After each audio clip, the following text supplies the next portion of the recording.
جس کو یہ شوق پورا کرنا ہے کر لے. یہ باتیں خواجہ آصف صاحب کی میں سن رہا تھا. پرابلم یہ ہے کہ یہ جو خواجہ آصف صاحب باتیں کر رہے ہیں نا، یاد رکھیں کہ خواجہ آصف صاحب کے والد ضیاء الحق کی جو شورا تھی اس میں موجود تھے. خواجہ آصف صاحب کے لیڈر میاں نواز شریف ضیاء الحق صاحب کے روحانی فرزند، خواجہ آصف صاحب کی جماعت کے تمام لوگ ان کے ساتھ، اور ضیاء الحق شہید، ضیاء الحق کی پالیسیز، افغان جہاد، اس وقت کی تمام چیزیں ان کی جماعت سینے سے لگا کر رکھتی تھی. اب پالیسی بدلی ہے، اور یہ پالیسی خواجہ صاحب کی جماعت کی بھی پالیسی نہیں تھی. یہ پالیسی ان کی ہے کہ جن کی پالیسی پر خواجہ صاحب آج بھی کھل کر بات نہیں کر رہے. پہلے مشرف کے دنوں میں تقریر کرتے تھے خواجہ صاحب اس بارے میں، لیکن اب کھل کر بات نہیں کر رہے. اور اب خواجہ صاحب جہاں پر ہیں وہاں کھل کر بات کرنا ان کے لیے ممکن بھی نہیں ہے.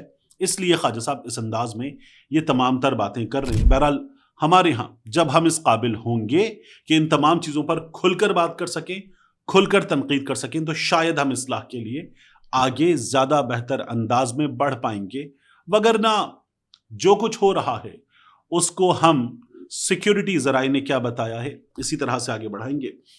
آگے بڑھتے ہوئے میں آپ کے سامنے رکھوں یہ جو کیڈٹ کالج وانا کا معاملہ ہے. یہاں پر جو دہشت گرد ہیں ان کی تعداد بتائی جا رہی ہے 5 سے 6 تھے.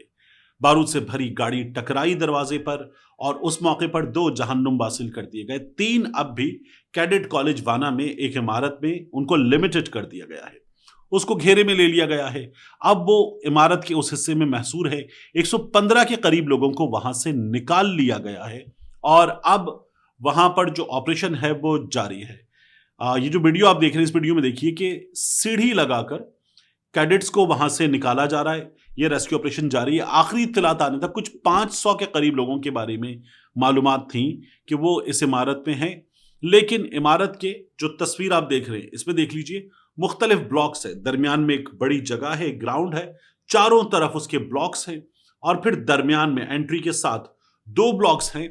بتایا جا رہا ہے کہ ان درمیان والے 2 بلاکس جو ہیں ان میں سے ایک بلاک پہ یہ دہشت گرد موجود ہیں.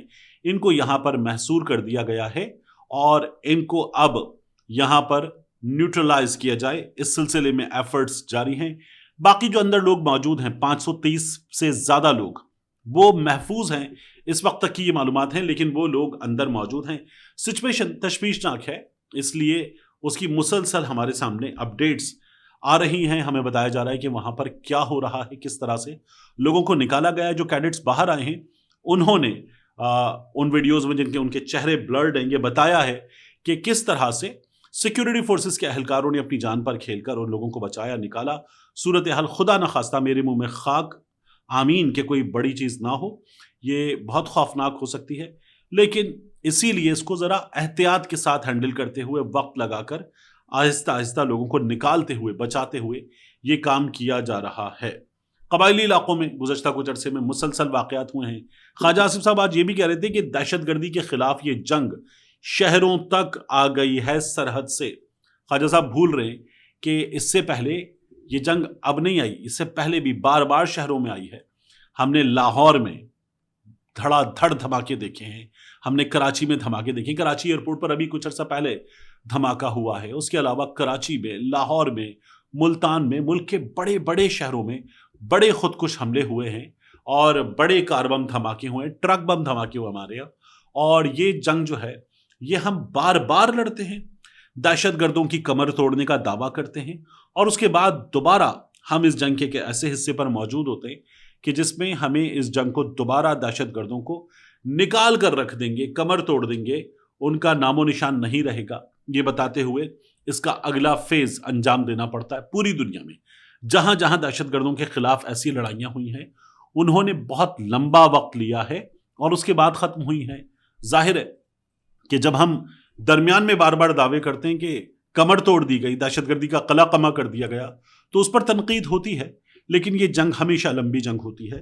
تو یہ لمبی لڑائی اس وقت بھی ہماری جاری ہے، کیونکہ جو دہشت گرد ہیں وہ جس طرح کی آئیڈینٹی میں ہوتے ہیں وہ مشکل ترین کام ہے. وہ بالکل ایک عام پاکستانی کی طرح، میرے آپ کے جیسے کسی بھی عام شہری کی طرح ہوتے ہیں، اور اچانک آ کر کوئی شخص اپنے منصوبے پر سیکیورٹی اہلکاروں کے سامنے معصوم لوگوں کے درمیان اگر عمل درآمد کر دے اور وہاں پر وہ بلاسٹ کر دے تو کیا ہوگا یو نیور نو. تو اس لیے یہ جنگ مشکل ترین جنگ ہوتی ہے. آخری چیز میں جاتے جاتے آپ کے سامنے رکھوں، عرفان صدیقی صاحب اس دنیا سے رخصت ہو گئے. اس بات پہ بڑی تنقید ہو رہی تھی کہ گزشتہ روز غالباً، میں اس کے لیے لفظ غالباً استعمال کر رہا ہوں، میں یہ امید کرتا ہوں کہ یہ خبر غلط ہو کہ وہ دن میں گزر گئے تھے اور اس خبر کو دبایا گیا اور سینٹ اجلاس جاری رکھا گیا تاکہ وہاں یہ جو ترمیم ہے یہ منظور ہو جائے. میں یہ امید رکھتا ہوں کہ ایسا نہیں ہوا ہوگا، لیکن بہت بڑی تعداد میں لوگ یہ دعویٰ کر رہے ہیں کہ ایسا ہوا. دوسری چیز، آپ ایک اور چیز دیکھیے کہ عرفان صدیقی صاحب آج جب ان کی نماز جنازہ ادا ہو رہی تھی تو وہ میاں نواز شریف صاحب جنہوں نے لمبا چوڑا ٹویٹ کیا، بھائی قرار دیا، وہ آج موجود نہیں تھے. معاملہ چونکہ قومی اسمبلی میں پہنچ چکا ہے. آج شہباز شریف صاحب موجود نہیں تھے، جماعت کے سینئر ترین رہنما، میاں نواز شریف صاحب کی تقریر لکھنے والے. وہ کالم جو میاں نواز شریف صاحب کے پاس مبینہ طور پر جنگ اخبار میں چھپنے سے پہلے ان کے ہاتھ میں پہنچ جاتا تھا، وہ عرفان صدیقی صاحب کا کالم ہوتا تھا. اس جگہ جس بندے نے آ کر کام کیا ہو، یہاں تک آ کر اس کی نماز جنازہ میں میاں نواز شریف صاحب، میاں شہباز شریف صاحب کو ہونا چاہیے تھا. اور یہ ظاہر ہے کہ فریضہ ہے، لیکن وہ موجود نہیں تھے. اب یہ لوگ بار بار عمران خان پہ تنقید کرتے ہیں کہ عمران خان نے جو نماز جنازہ ہے اس کو اوائڈ کرنے کا سلسلہ جاری رکھا.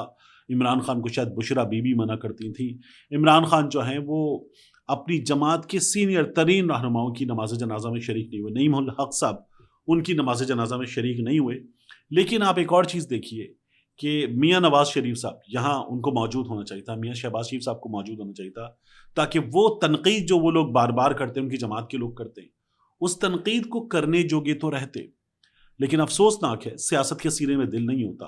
یہ لوگ اپنی اس پولیٹیکل ایکٹیویٹی میں انوالوڈ ہیں جو بتایا تو یہ جا رہا ہے تنقید کرنے والے کہ ان کی اپنی بھی نہیں ہے، لیکن بہرحال یہ اس میں انوالوڈ ہیں اور اسی کے ہو کر رہے. عرفان صدیقی صاحب کے اس سفر میں عطا تارڑ صاحب ہمیں ضرور نظر آئے، باقی لوگ غائب تھے. ملتے ہیں انشاءاللہ آپ سے اگلی ویڈیو میں.